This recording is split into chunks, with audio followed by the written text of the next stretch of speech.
Bonjour. Aujourd'hui, on va s'attaquer à un dialogue qui a quelques milliers d'années, mais qui est d'une modernité assez folle.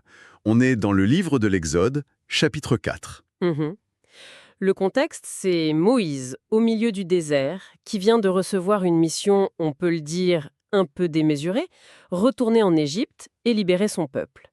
Et sa réaction, écoutez bien, c'est le verset 10. Ah, Seigneur, je ne suis pas un homme qui ait la parole facile.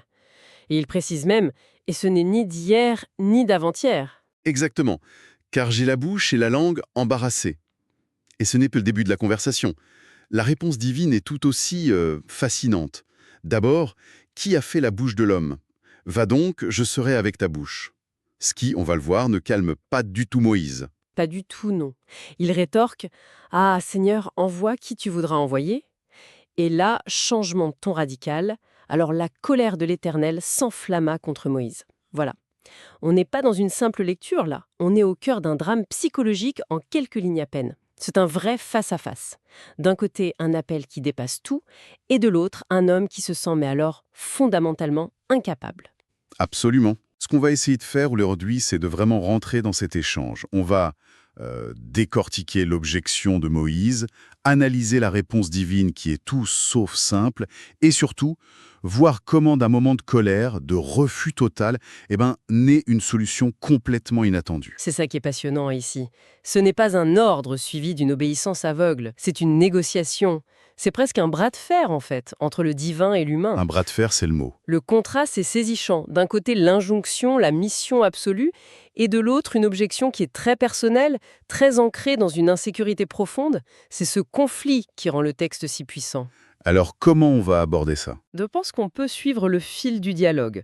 D'abord, le doute de Moïse, cette objection si humaine. Ensuite, la double réponse de l'Éternel qui passe de la promesse à la colère. Et enfin, le fameux plan B qui en sort. Parfait. Alors allons-y, commençons par le doute de Moïse, verset 10. Ce qui me frappe, c'est sa précision. Il ne dit pas juste « je suis timide » ou Je ne suis pas sûr ». Non, il dit « j'ai la bouche et la langue embarrassées ». C'est d'une honnêteté brutale. C'est ça. Il se décrit comme techniquement défaillant pour le poste. Il pose un diagnostic sur lui-même et ce diagnostic est sans appel. Il ne remet pas en cause la mission, en fait. Non, pas du tout. Il ne dit pas « c'est impossible de libérer un peuple ». Non, il dit « je suis la mauvaise personne pour le faire ». Le problème, c'est lui. C'est une objection qui est entièrement tournée vers l'intérieur. Il se disqualifie lui-même. Et il insiste. C'est le détail qui est incroyable. Et ce n'est ni d'hier, ni d'avant-hier, ni même depuis que tu parles à ton serviteur. En gros, il dit « n'allez pas croire que c'est une excuse que j'invente maintenant. Ce n'est pas le trac, c'est chronique ». Voilà, c'est chronique. Ça a toujours été mon problème, ça fait partie de moi. Il ancre son refus dans quelque chose de très profond. C'est ça. Il dit en substance que même l'expérience de parler directement à Dieu ne l'a pas guéri de ça. Et ce qui est fou, c'est qu'il y a 3000 ans, Moïse nous donne une définition clinique de ce qu'on appelle aujourd'hui le syndrome de l'imposteur. Ah oui, tout à fait. Cette conviction intime qu'on ne mérite pas sa place, qu'on va être démasqué. Il est face à l'ultime promotion, si on veut, et sa première réaction, c'est « vous avez fait une erreur de casting ».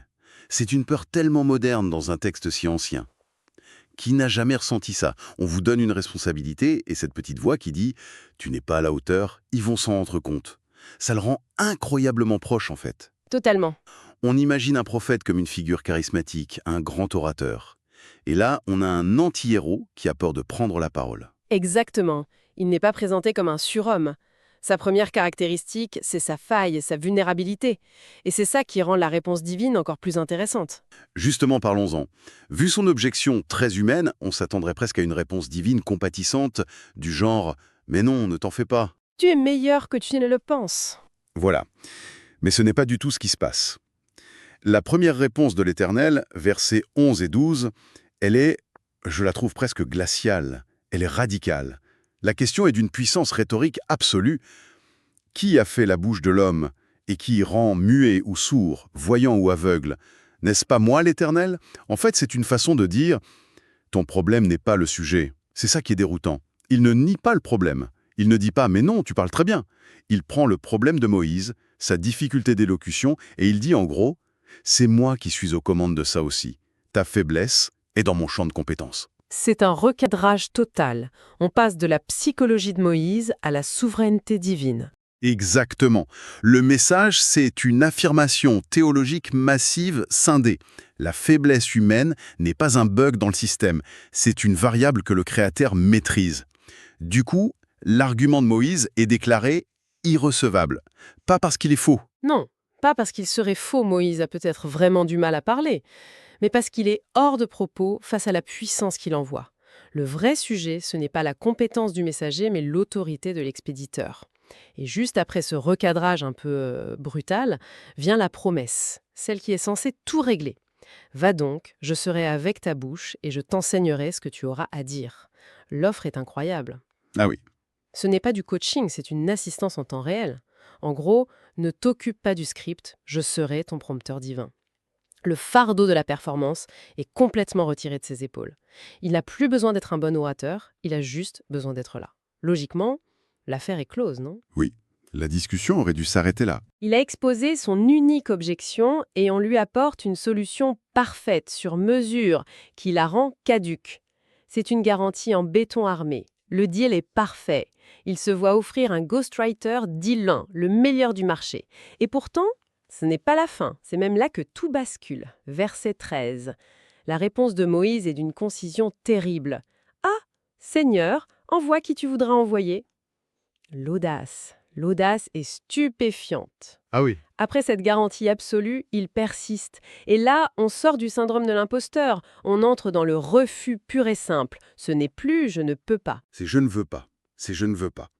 Il ne demande plus de l'aide, il demande à être remplacé. Il regarde la solution parfaite et il dit « Non merci, prenez quelqu'un d'autre ». Et c'est ça qui déclenche la rupture. Verset 14, alors la colère de l'Éternel s'enflamma contre Moïse. On sent la frustration là. Jusqu'ici c'était un dialogue, tendu mais un dialogue. Là c'est une impasse émotionnelle. Et cette colère, elle est cruciale.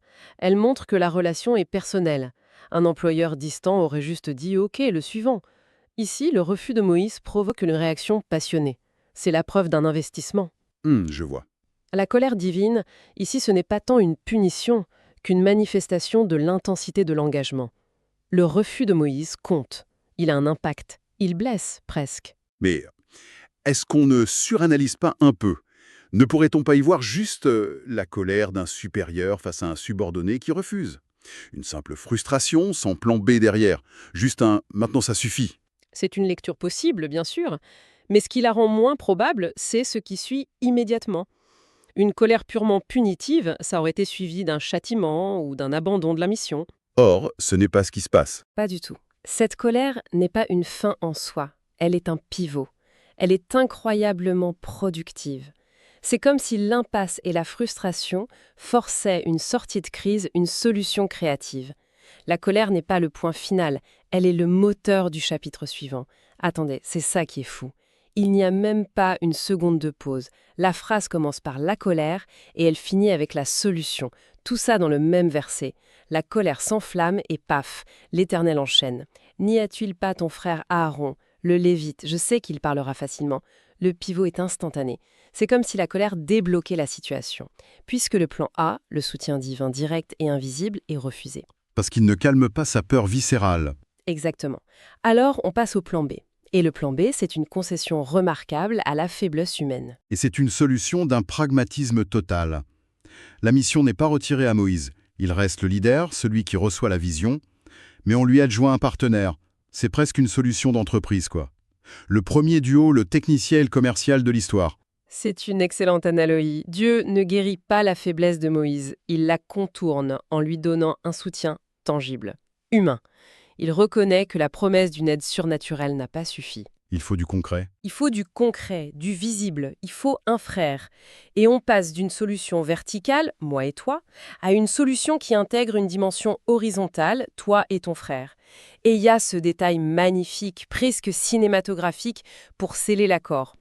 Le voici lui-même qui vient au-devant de toi, et quand il te verra, il se réjouira dans son cœur. Non seulement on lui donne une solution, mais on lui dit qu'elle est déjà en route et qu'elle sera heureuse de le voir. C'est un réconfort humain extraordinaire après une tension divine extrême. C'est la fin du bras de fer. Tout à fait. Et ça met en place une structure de commandement qui va tout définir par la suite. Aaron devient littéralement la bouche de Moïse, qui lui-même relaie la parole de Dieu. On crée une chaîne de communication à 3 maillons. C'est la reconnaissance que le plan idéal, avec un prophète parfait, n'était pas viable, finalement. Le plan de secours né du refus de Moïse crée un modèle de leadership partagé. Oui, un modèle peut-être plus complexe, mais potentiellement plus résilient.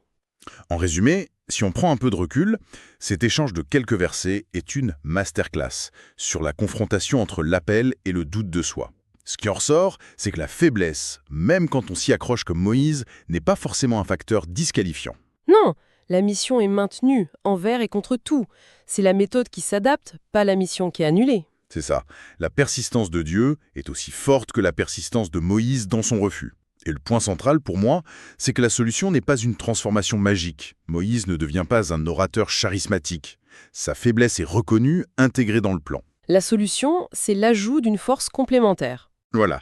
Le leadership ici n'est pas une perfection solitaire, mais un partenariat fonctionnel, où les talents des uns comblent les lacunes des autres.